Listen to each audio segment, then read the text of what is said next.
Good evening, Lion Golf Academy members and guests, and welcome back to another video. We're changing the format. Instead of doing one long video every week that has 4 or 5 students on there, and the video lasts 30 minutes, and it usually takes me 6 or 7 hours to produce. Not that long, but it's pretty long. We're going to try and do one swing videos, and we're going to do these multiple times a week, so we're looking at 4 to 6 times a week, depending on my schedule, but a bare minimum of 4 a week. And I want you to watch these videos as a student of the game to look and see what cause and effect does for your golf swing, and without monitoring simple things, it can adjust your path and your plane and your club face and your misdirections all over the place. And you can go from 1 round or 1-9 or even 1 hole hitting it perfect, and the next thing you know, you're borderline killing squirrels with your misses. And shh, this is actually not a golf channel. This is a squirrel saving channel. We gotta save those squirrels.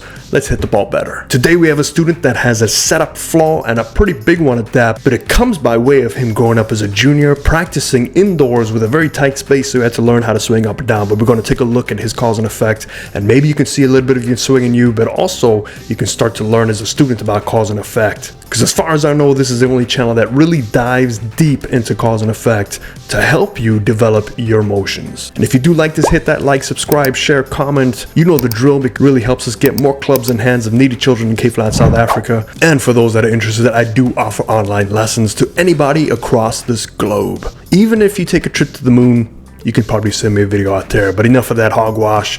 Let's learn about cause and effect of the setup.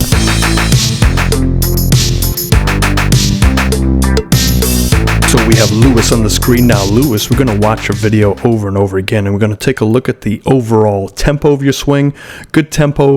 I do see a lot of lower body action that you mentioned. Now, Lewis has an interesting history growing up in the game. He had to practice in his room, and he had a very upright swing as a result, because I guarantee he probably didn't want to hit any walls. So we're seeing a very upright motion. Now, he has played some competitive golf events as a kid, and now he's looking to get back into it. Recently broke his ribs, and I also see a brace on your left leg, and we'll talk about that and some concerns I have for the swing. But let's just break it down. Left side of the screen, let's take a look at your plane line. So you have your lower plane line and then your upper plane line. That's where your arms should be. Now naturally you are going to be much taller, and usually when we see taller players, when they swing more upright, we can see that they do stand a little bit closer to the golf ball, and this could cause some issues at impact. And I know you mentioned you have some shanks going on here, but I want you to look at your lower body action from the downswing. So let's put the back brace line up there too, and also let's draw a yellow spine angle line so we can tell the difference between both of them. Now as we take that club back, you can see you do a pretty good job of making a one-piece turn. You do increase your tilt, so if we take a look at your tilt,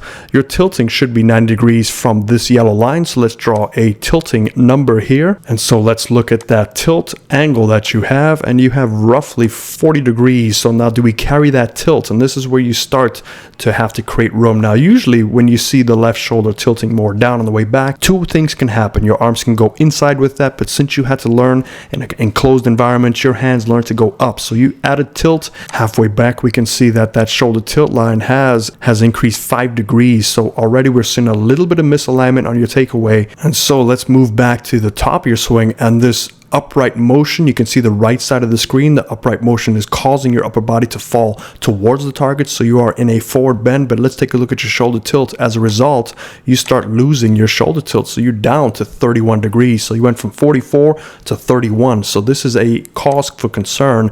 On the right side of the screen, we can see that you definitely have the weight over our view left side of the golf ball, but you are behind that ball, so that's a pretty good turn. However, we do see the upper body shaping breakdown right about here, and we can see where that shape breakdown occurs is once you get a little bit further in your backswing. So sometimes this extra motion is not necessary because it starts to shift your weight distribution, and you can see a little bit of that with your footwork on the right side of the screen. We can see the rocking of the hips. Now once you're in the top of your swing here, what we can see here is you have to create some room. So let's clean up these numbers here. The arms drop down in, and you can appear slightly flat, but you do a decent job of connecting yourself right about there. So I can see where these shanks can come into. If you don't create enough room, and if your arms aren't on the right path in terms of your wrist position, this could cause some shanks that you're talking about. But in order for you to create this extra room that you need, you can see definitely squatting down. If you could take a look at the top of your swing, you can see how much your spine angle does dip down as you take that club back down into earth. So you are definitely crunching down to the golf ball, moving your weight on your left side, but you have to create the room. Now, if you watch that left leg as we strike the golf ball, look at the snapping of the left leg, and this is very much cause for concern. You can see that left foot losing control as you're spinning out because there's so much force. So I don't know if that brace on your left leg is as a result of playing golf again, or if it's an additional injury, but please keep a lookout for that. You are definitely going to have to change your setup to avoid this. And one way to do that is to obviously stand further back. But you are an interesting case because your swing is compensatory on each other. So if you change your setup, your whole swing is going to have to change. So this is a very interesting direction you have to decide if you want to go down. As you come on through, you can see the hands are a little bit more involved because we see that club is below that plane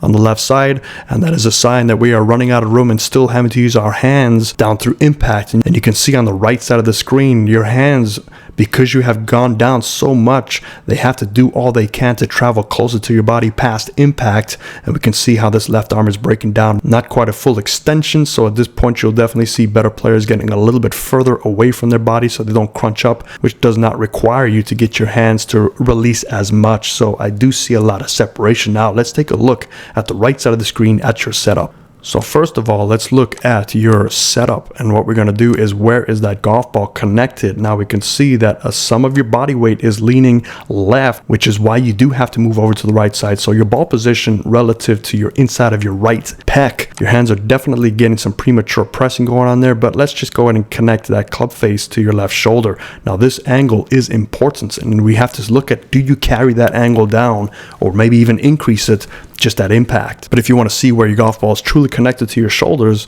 we have to find where 90 degrees is from your golf ball. So if we go from here up to there, is that 90 degrees? That's pretty close to 90 degrees. So you can see it is off of the right shoulder. So this is again a cause for concern because now you have to rock back and forth to try and line up that golf ball and carry this angle. So just for curiosity, let's see what that angle is. We're going to go from the golf ball up to the center of your connection. It is 9 degrees. So let's go down to impact and see, do you carry 9 degrees at impact with all this manipulation? So as we strike the golf ball, you can see hands are trying to return back to impact. So now we go ahead and reconnect that club head to the center of your chest from your left shoulder where it was, and you can see it's at 8 degrees. So you do a really good job of carrying your 9 degree setup to 8 degrees, but it is coming at a little bit too much of manipulation. So ball setup is a huge thing. So you really need to get somebody to look at your setup. I would recommend playing that golf ball a little bit more centered, standing a little bit further back to allow you to the room and space so you don't have to increase and decrease your tilt so much at impact, past impact. But this is a big step for you. It is a total overhaul starting with the setup, and then you have to learn from the new setup position. But at the very least, you have to make changes to help that left leg out because you do not want to get an injury where it just stops your career dead in its track. And lastly, let's just take a look at the shoulder tilt number to see how much you increase at impact. So there's 39 degrees. Let's go past impact straight down to the ground.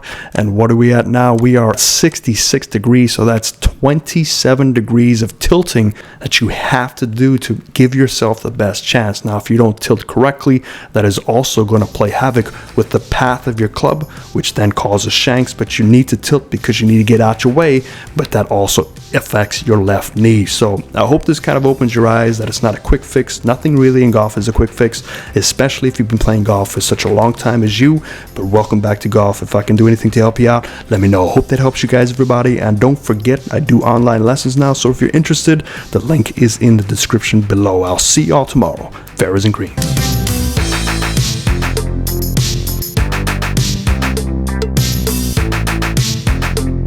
Your arms will run right into your hips.